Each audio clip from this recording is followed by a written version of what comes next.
Tonight, you're going to learn one phrase, a phrase which Thoth left written in his forbidden grimoire. When it is spoken once, with awareness, the body listens, the cells obey. It doesn't need to be repeated. It doesn't require belief. It only requests for presence. Why does it work? Because the word is not a symbol. It's a vibration, a command, the very language of creation itself. And here is the quiet revelation.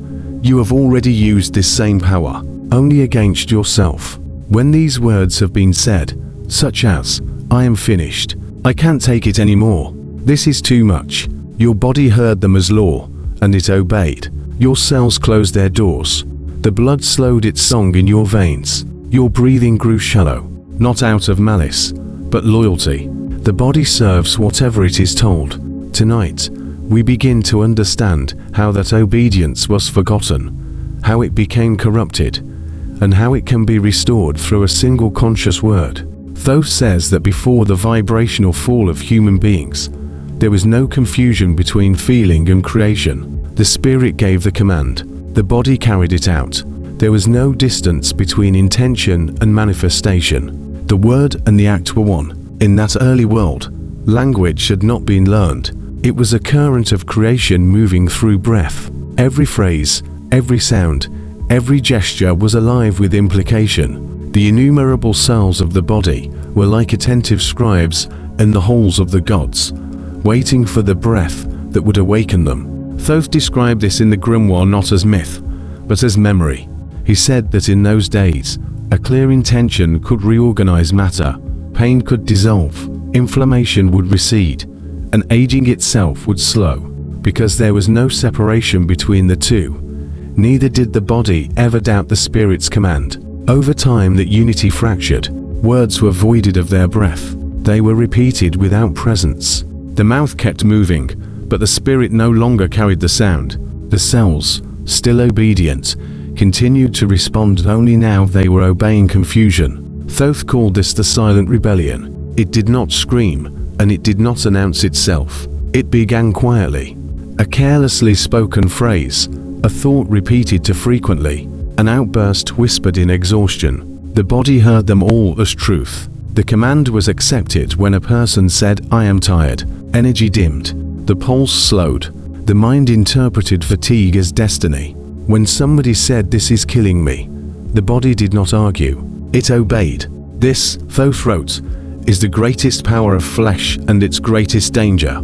For the body does not judge. It does not decide whether the voice it hears is that of an awakened soul or a distracted mind.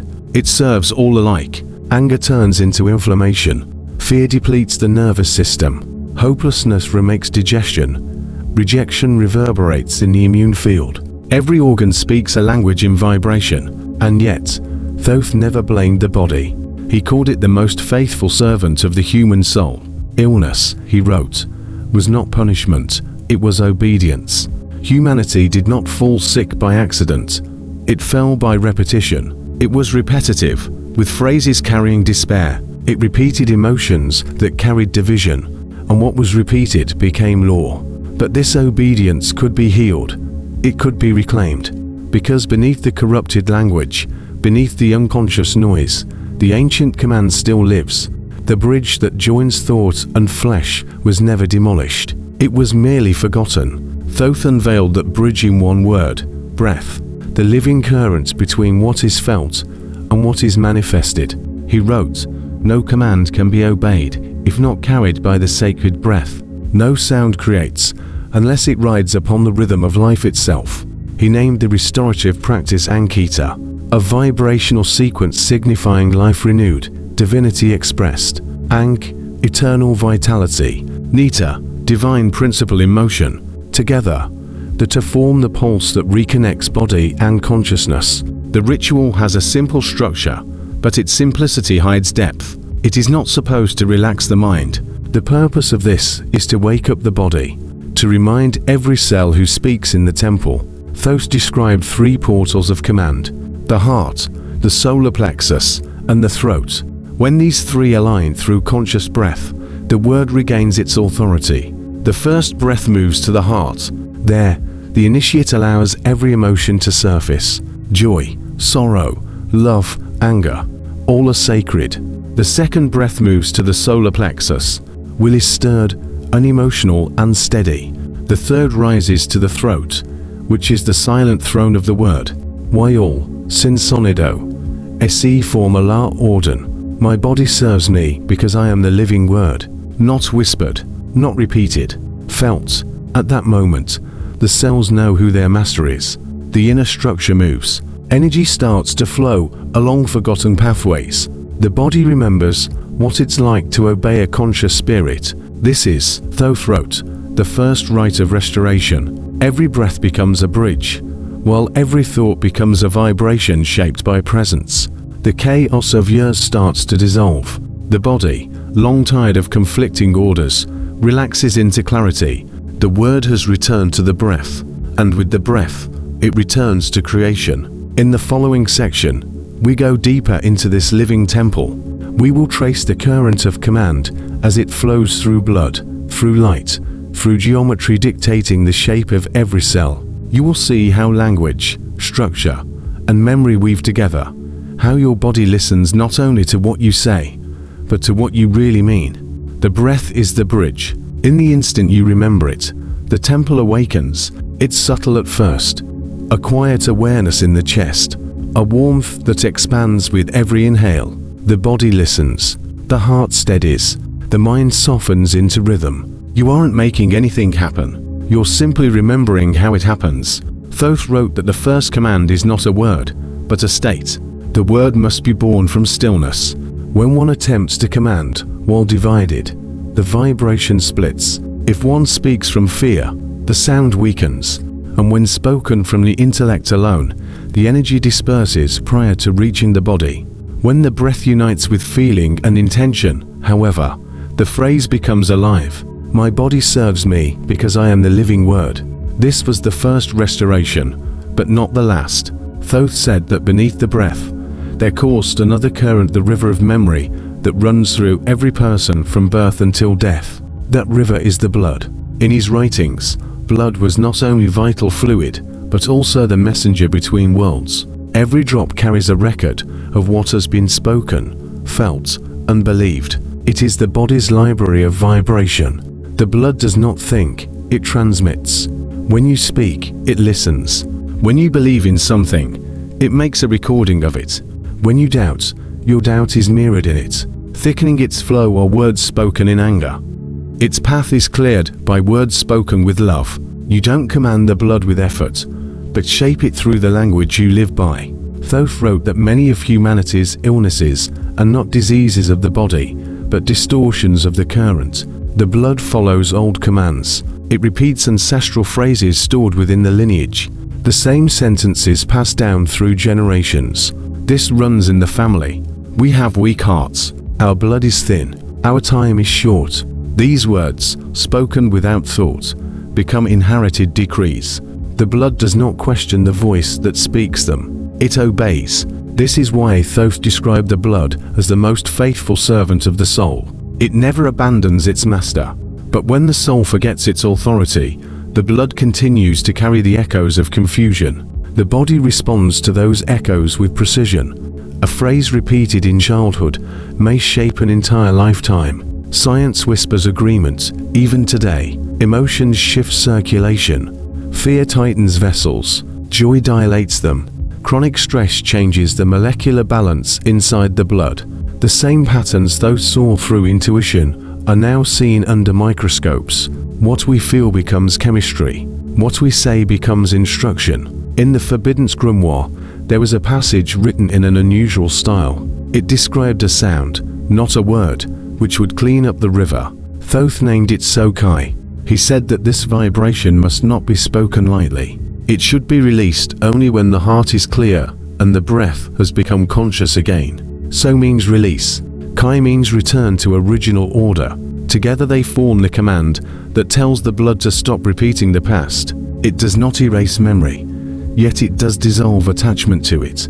When spoken after the sacred breathing of Ankita, the sound passes through the bloodstream pulse of light. The cells begin to receive new instructions. Regeneration begins, not as a miracle, but as natural alignment. Visualize this process in your own body. The breath calms, the pulse rate slows, blood carries light instead of tension, the organs respond. The liver, no longer heavy, starts to release old anger.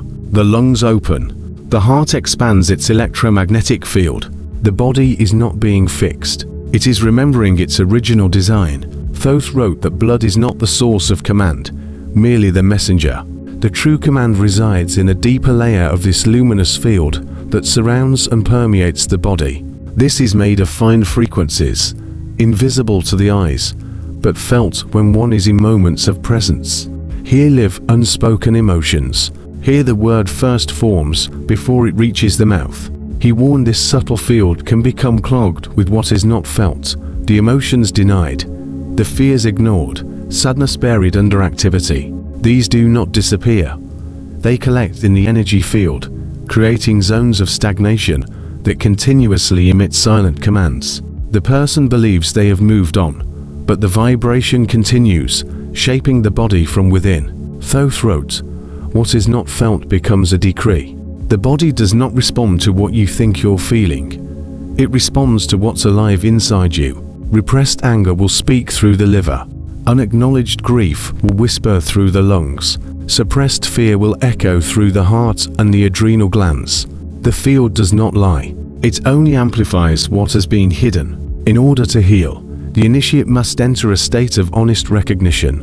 Thoth named it the ritual of transmutation. It was not a temple ceremony. It was an inner alignment between truth, breath, and command. The steps were simple, but their power depended upon complete presence. The first step was to name what lives within, not vaguely, not with judgment, but with clarity. To say, I feel anger, I feel hurt, I feel fear. Naming brings light to the shadows. What is named loses power to hide. The second step, to breathe directly into the place in the body that holds the emotion. If the chest feels heavy, breathe into the chest. If the stomach burns, breathe into the stomach. 3 slow breaths, each one saying without words, I see you. And with this, the body starts to relax, not because the pain is gone, but because it's finally acknowledged. The third was the decree. Thoth wrote it as a specific command. Command revoked. Release authorized. Create only peace. The phrase is not metaphorical. It's a vibrational instruction. When spoken after the breath, it informs the field that the old order has ended. The cells adjust, the organs shift, the energy reorganizes. The body receives the new instruction. This is not suggestion, it's command language. The same principle is used in the first rite of restoration. The only difference is, this command is directed not to the body, but to the field that informs it. The sound moves through every layer of being, from the unseen into the seen. Thoth taught that this can be performed anywhere. There is no need for a temple, no candle, and no altar. It can be performed silently before sleep or at any moment during the day in which there might be solitude. The temple, he said, is everywhere the place where breath and truth come together. The results are not dramatic at first. They are quiet, almost unnoticeable. The mind becomes less reactive. The body feels lighter. Situations that once triggered tension no longer have the same power. These are signs that the old commands are dissolving. Thoth's writings indicate that human suffering is not because of an external curse, but because of internal miscommunication. The soul gives one message, the mind translates another, the mouth speaks a third, and the body tries to obey all of them at once. The result is chaos. The Grimoire was written to restore unity. Once the breath, blood, and field are aligned, the next stage of teaching begins. Thoth called it the geometry of the temple.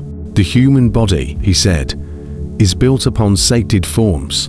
Every organ vibrates within a specific pattern. These patterns are not artistic symbols. They are the architecture of living energy. The heart moves within a spiral, the same shape that guides galaxies and shells. The lungs rest within an octagon, representing balance between inner and outer worlds. The liver holds the frequency of the hexagon, the geometry of transformation. The kidneys mirror the gentle curve of a sine wave, the rhythm of cleansing. When a person is not living their truth, those forms distort. The spiral twists unevenly, the hexagon loses its symmetry, and the octagon collapses inward. The body follows the geometry of its energy field. If the pattern is broken, the organ becomes confused. It can't translate the commands clearly. Breath becomes shallow, heartbeat irregular, digestion chaotic. The sacred word cannot exist in distortion. For the command to be obeyed, the inner structure must first be restored. Thoth gave this process a name that translates roughly as the movement of divine measure. In the temple schools, it was practiced through slow, intentional motion combined with tone. Each movement traced an invisible form in the air. Each sound matched a specific frequency of the organ it addressed. It was both art and science. Movement, sound, and presence wove the geometry back into coherence. The more the initiate practiced, the more the energy field would reorganize. The body would once again begin resonating with the original blueprint. When the forms returned to balance, the word regained its throne. The command could move freely through the system. The cells responded instantly. The Grimoire described this state as the song of obedience, not obedience to an external power, but to inner harmony, what Thoth referred to as sacred geometry. The modern observation termed coherence, a state at which all systems operate in rhythm with one another, heart rate and breath and brain waves flowing together in synchronized flow. When this occurs, the body goes into deep repair. The immune system strengthens, the mind clears, the emotions settle, and the body listens because it finally hears one clear voice. All of this starts with one thing: awareness. The breath opens the door, the blood carries the message, the field translates it into geometry, and the word, once lost, starts to speak again. In the silence following the ritual, the initiate does not quickly speak. They wait, they listen. The sound of the heartbeat becomes the drum of the temple. The breath moves like wind through corridors of light. The body, once a battlefield of conflicting voices, becomes a single instrument. Thoth writes that when this harmony is restored, the human no longer lives in reaction.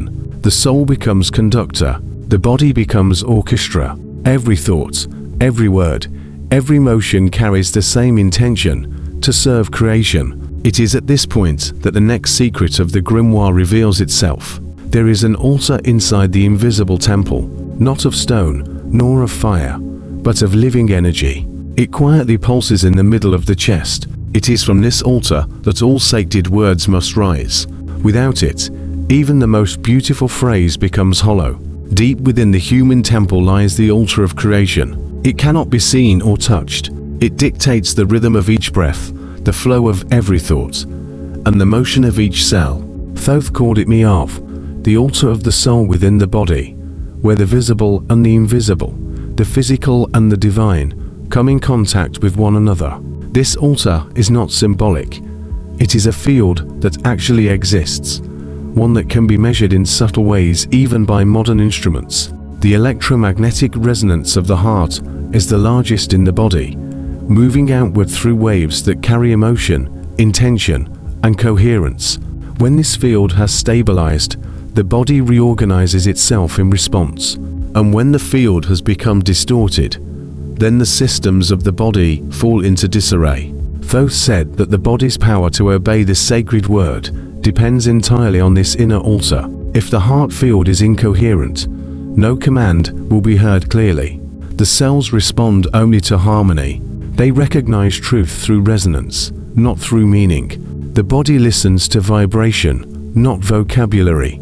That is why the ancients thought the heart held the throne of the word, where feeling becomes sound, and where sound becomes law. Thoth wrote in the Grimoire that at the moment of alignment, the living temple awakens. The heart must not just beat, it needs to remember its sacred rhythm, its original pulse before fear, doubt, or distraction. He said that when a human lives outside of truth, the altar gets covered in dust. The electromagnetic field of the heart becomes incoherent. What once radiated light starts generating static noise. It permeates the nervous system and creates interference in communication between organs and energy centers. Even the most well thought out words cannot penetrate through that interference. The body cannot fulfill a command which carries no integrity. One begins the restoration of the altar with an act of presence. It cannot be faked. No ritual replaces sincerity. Thoth's instructions were simple. The hands must touch the heart, not as symbol, but as return. The initiate places both palms upon the chest, feeling the warmth beneath the skin. Consciousness is called back from thought into the body. The breath slows. The attention rests. Then begins what Thoth referred to as the triangular breath. It is the foundation of all further activation. The first inhale rises from the base of the spine up to the heart, carrying the life force upward. The breath pauses softly in the chest, and for a brief moment, the listener may feel the stillness that holds all motion. Then the exhalation drops into the belly, completing the circuit. 3 points, 3 focuses, 1 continuous flow. This breath pattern unifies the root, heart, and core into one current. It forms a triangular field of coherence. If done consistently, it will stabilize the heart's electromagnetic pattern and entrain it with the brain and the breath. Thoth wrote that the triangle is not just a symbol of balance. It is the geometry through which spirit enters form. When the breath moves naturally through this triangle, the altar awakens. A gentle warmth appears in the chest. It feels like remembrance. The heartbeat deepens, no longer mechanical but rhythmic, as if echoing something ancient. In that moment, the body becomes aware it is listening. Thoth told me that when the altar is activated, one phrase has to be spoken not as ritual, but as declaration. I consecrate my heart as a temple. Only truth lives here. This is not prayer. It is not affirmation. It is commitment. The phrase seals the coherence field. The sound moves outward like a pulse, reorganizing energy through resonance. The cells detect the shift instantly. They respond to truth because truth carries order. Then comes the silence. It is the silence that breathes. Wholeness is felt in the body. The voice, no longer belonging to the mind, belongs to all being. Every word, then, becomes instruction. Every phrase shapes the matter of the body. Breath, heart, and voice are one trinity of creation. Thoth says that is why most speech has no power, because of the misalignment of humans who speak from the mind, disconnected from the breath and from the heart. The result is sound without life. The body does not respond since it does not recognize the vibration as divine command. It hears only confusion. In rebuilding this capacity, the initiate must learn to speak again not with effort, but with coherence. Thoth termed this the ignited word. It is the spoken vibration that carries light. It cannot be faked or mimicked. It only appears when the breath, geometry, and heart are in a synchronous alignment. He wrote that there are 3 forms of speech. The first complains, the second persuades, the third invokes. The first belongs to the victim, the second to the ego, the third to the soul. The first to deplete the body's energy, only the third rejuvenates it. When a person speaks from the altar, sound becomes light. The voice ceases to be personal. It becomes directive energy. The cells perceive it as original sound, the same tone that shaped creation. Modern language has forgotten this, but fragments remain in every tradition. The sacred chants of ancient Egypt, the mantras of India, the hymns of early Greece all carried the same underlying principle, vibration before meaning. Thoth wrote that the universe responds not to the word as such, but to the condition of the speaker. If the voice is coherent, one phrase may change the density of matter, while if it is not, 1,000 repetitions will achieve nothing. The power lies not in repetition, but in the unity between intention and vibration. In the temple schools, initiates were trained to keep silent 4 years before speaking the creative phrase. Silence was not punishment, it was a way of cultivation. They learned to listen until every breath became sacred, until the heart no longer lied, until every emotion passed through them without distortion. Only then could the sacred word be spoken once without error. Thoth said that the word must not be spoken from the surface. It has to rise from the depth of the living temple. When this happens, the sound carries through every layer of our being. It resonates in the cells, in the blood, in the subtle field, and in the geometry surrounding the body. The entire system reorganizes in harmony with the new tone. He called this moment the ignition. It is the instant when presence and sound become one. The air itself seems to stand still. The body hums with quiet resonance. The cells vibrate, as if remembering an ancient language. This is not imagination. It is entrainment.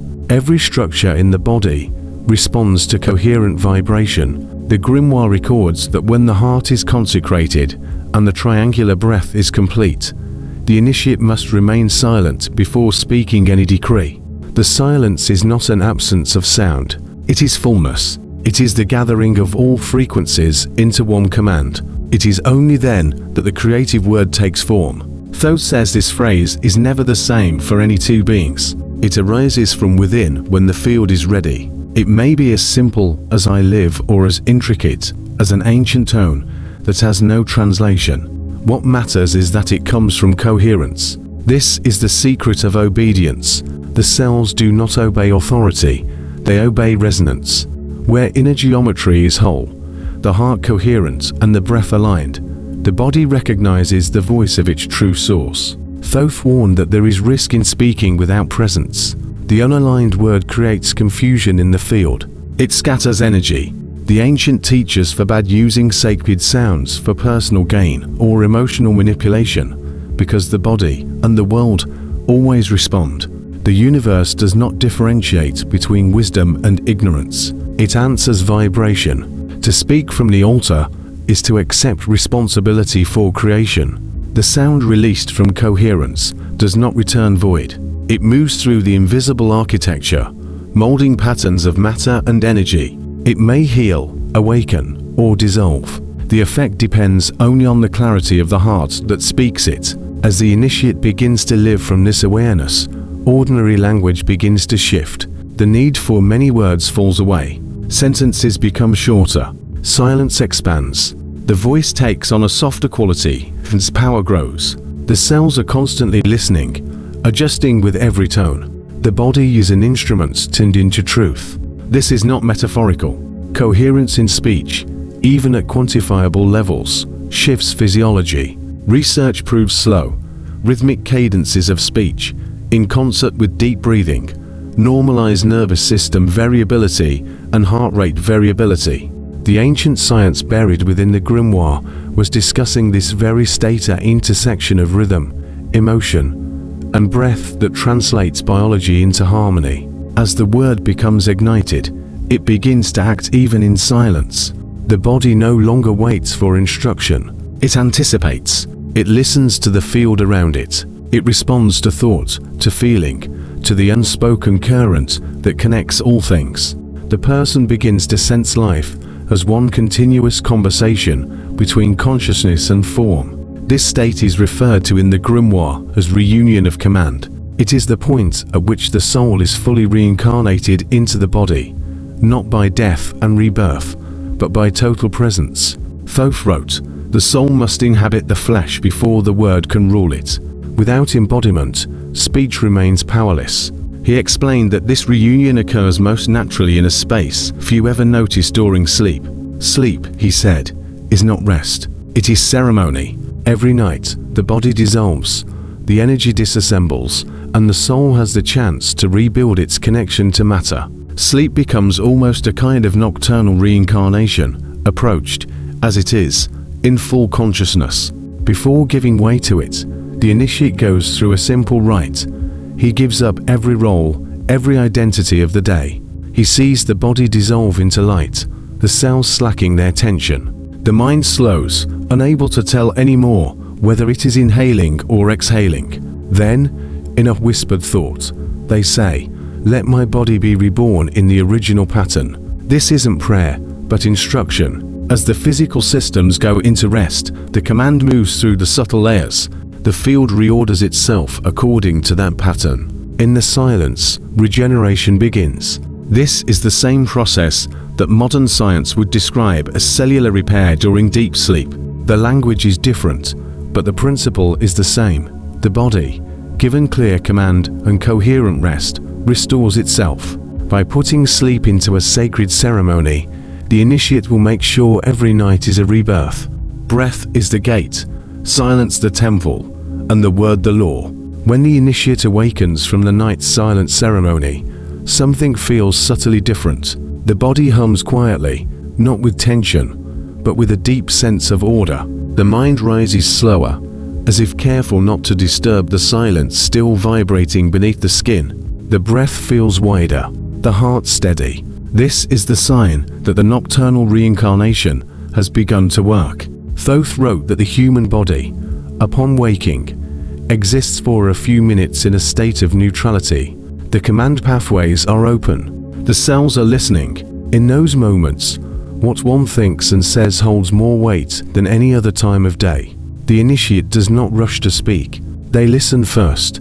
The silence of sleep still lingers, and from that silence, the new word will rise. It is at this stage that the Grimoire begins to describe the final preparation for the sacred phrase, the living word that can only be spoken once. Thoth warned that this command cannot come from desire or need.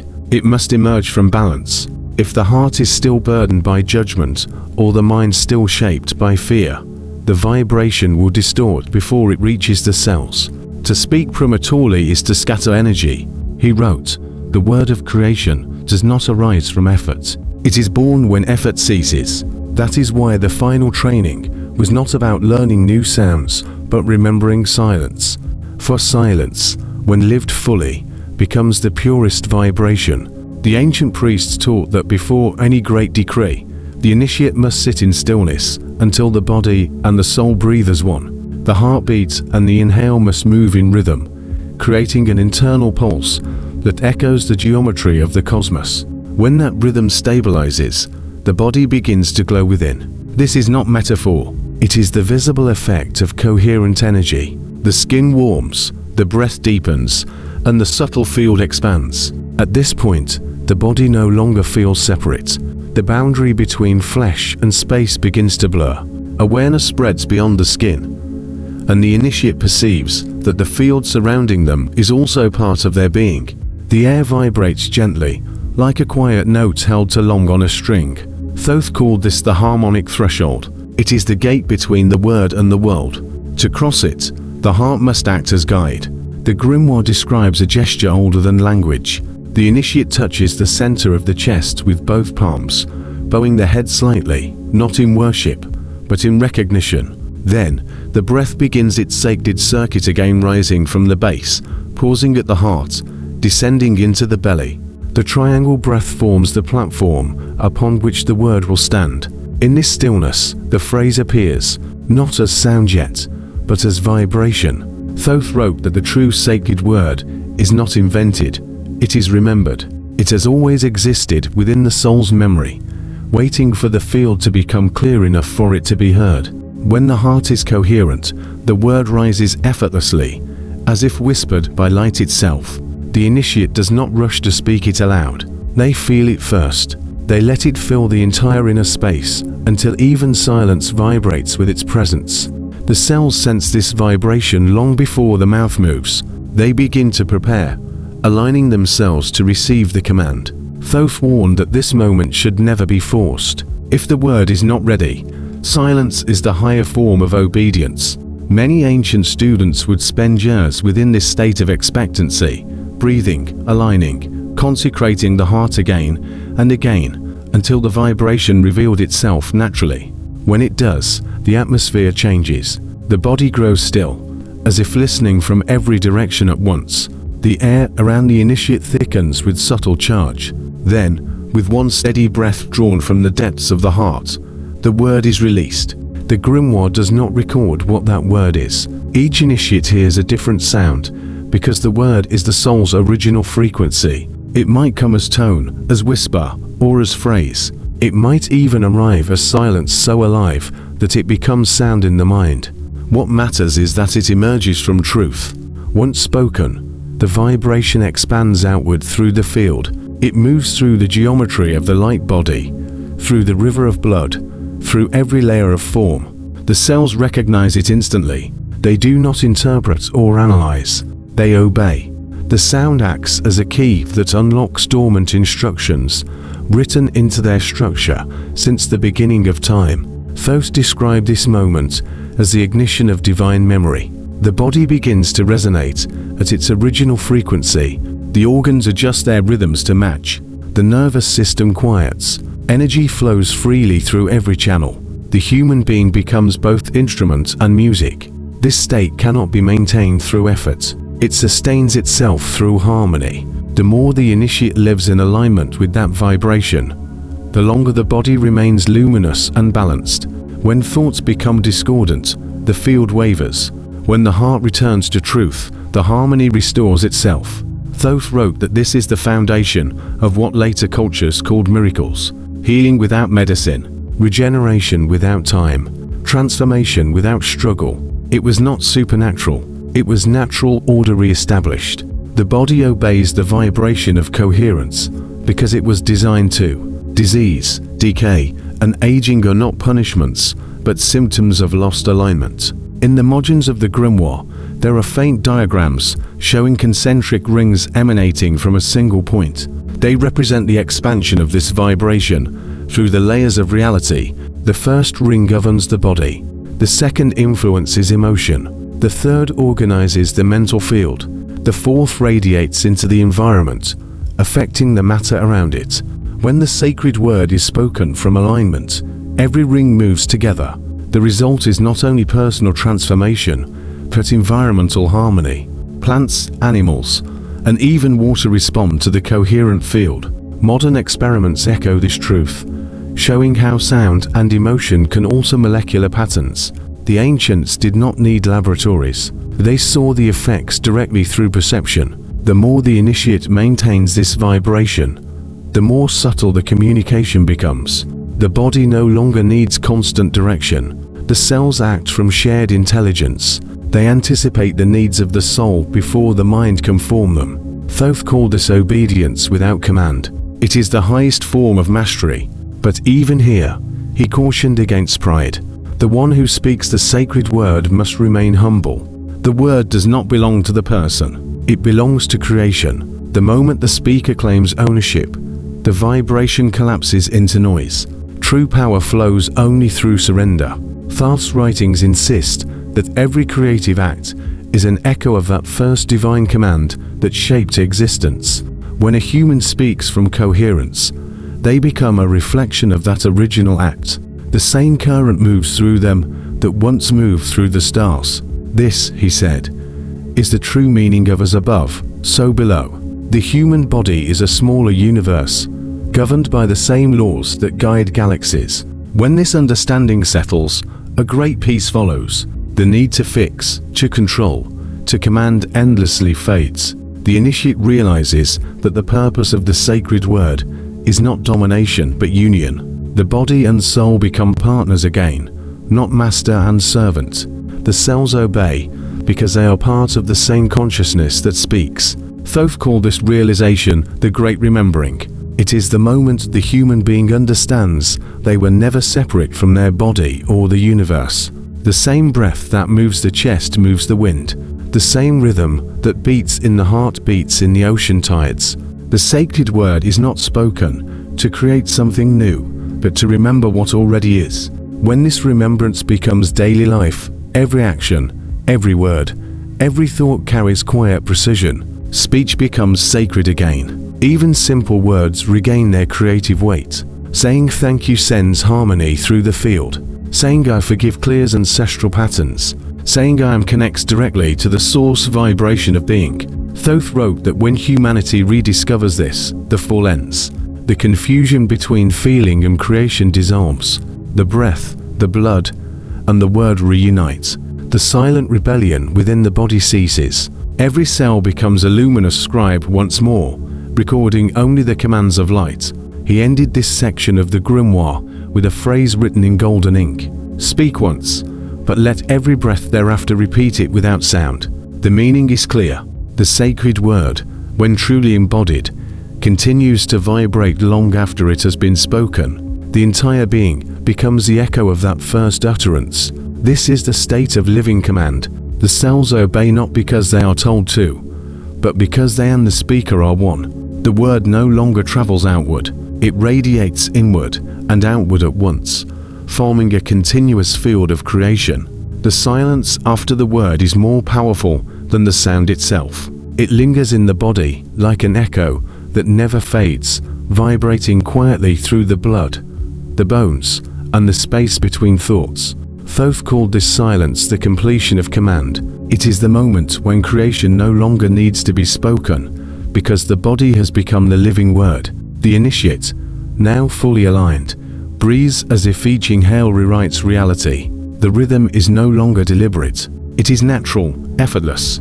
The breath moves through the heart, through the geometry of the body, through the luminous field, carrying the resonance of the sacred phrase that was once spoken. It repeats without sound. It sustains without effort. Thoth wrote that the sacred word, once embodied, becomes self-sustaining. It does not require repetition, devotion, or faith. It only requires truth. The body continues to vibrate in harmony with that truth until the mind interferes again. When the mind quiets, the vibration reclaims its strength. This is the rhythm of awakening, forgetting and remembering, falling asleep and returning to presence.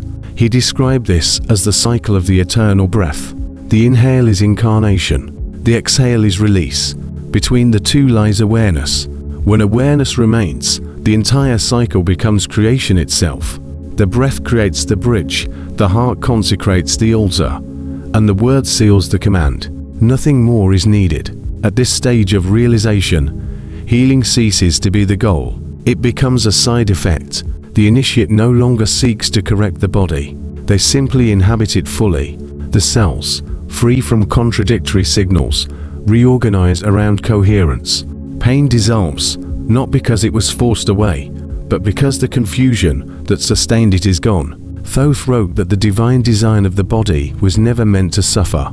It was meant to respond. Every ache, every imbalance, every fatigue is a message, not a punishment. It is the language of forgotten commands asking to be rewritten. When the human remembers their role as creator, these messages transform into cooperation. The body becomes a ally, not obstacle. This is the quiet revelation that closes the grimoire. The body is not a prison for the soul. It is its expression. The cells are not servants. They are fragments of awareness shaped into matter. Each one carries the intelligence of creation. Each one listens constantly for the sound of truth. When that sound returns, they rejoice. They do not merely obey. They celebrate. The grimoire's last pages are simple. They do not describe rituals or symbols. They describe stillness. A drawing of a single circle fills the parchment, surrounded by a faint spiral moving outward. In its center, one phrase is written in a language older than time. Translated, it reads, "I am the word that reactivates the form." Thoth explained that this phrase was not meant to be repeated like a chant. It was meant to be remembered as identity. The moment you speak it from alignment, it becomes the truth of your being. The body recognizes the authority of its own light. It responds instantly. The initiate who has reached this point does not command the body to heal. They no longer command at all. They live in such coherence that the body follows the natural flow of their awareness. Every movement, every thought, every tone is part of the same vibration. The person has become the decree itself. Thoth compared this to the way the sun shines. The sun does not declare its light, it simply radiates. And in that radiance, worlds are warmed and lives unfold. The enlightened human, he said, does the same. They speak rarely, but when they do, the vibration carries through the fabric of matter. The environment changes subtly. Space feels lighter. People nearby feel calmer without knowing why. In this way, the sacred word fulfills its purpose not through display, but through quiet transformation. The world bends around coherence. Matter responds to presence more deeply than to command. Thoth understood this long before modern science discovered that observation itself changes the behavior of energy. The observer and the observed are not separate. The one who truly is becomes the center of a field that reorganizes everything around it. The grimoire ends not with exaltation, but with simplicity. Thoth reminds his reader that no divine act is ever outside the ordinary. Speaking, breathing, resting, walking, all of it is sacred when done in awareness. Every breath is a decree. Every step is a vibration shaping space. The initiate's task is not to ascend, but to remember this while living among the world. He warned that knowledge, once awakened, demands gentleness. The more refined the vibration, the greater the responsibility. Words uttered in haste carry more weight. Thoughts unguarded ripple further. Power is not a gift, it is a mirror. The world will reflect exactly what the heart emits. For this reason, Thoth wrote that the true initiate speaks little. They listen more. They speak only when the silence inside them becomes too full to contain. That is when the sacred word emerges again, in new forms, shaping new realities, each one a reflection of the same timeless vibration that began the universe. He wrote that the living temple never closes. It only breathes. It contracts into the human, expands into creation, and returns again. The cycle never ends. The sacred word, once embodied, continues to pulse long after death, long after form dissolves. The vibration joins the collective rhythm of creation, adding its tone to the eternal chorus that sustains existence. This, Thoth said, is immortality, not the endless survival of the body, but the endless participation in creation. When you align completely with truth, nothing is lost. The body may rest, but the vibration remains. It continues to echo through the invisible, shaping light into life. In the quiet of understanding, the initiate smiles. The great mystery that once seemed distant is no longer above or beyond. It is within the breath, within the beat of the heart, within every word that rises from silence. The Grimoire's secrets were never forbidden. They were only forgotten, waiting for someone to remember. And in that remembrance, all divides collapse. The creator and the created, the word and the flesh, the command and the obedience, they are one. The human becomes the bridge, the living instrument through which light turns to life again and again. As the final line of the Forbidden Grimoire reads, when the soul speaks as the body, creation bows to listen. The silence deepens once more. The cells hum in harmony. The breath flows in peace. The word has been spoken. The temple restored. Good night, and may your next breath remember the sound that made you.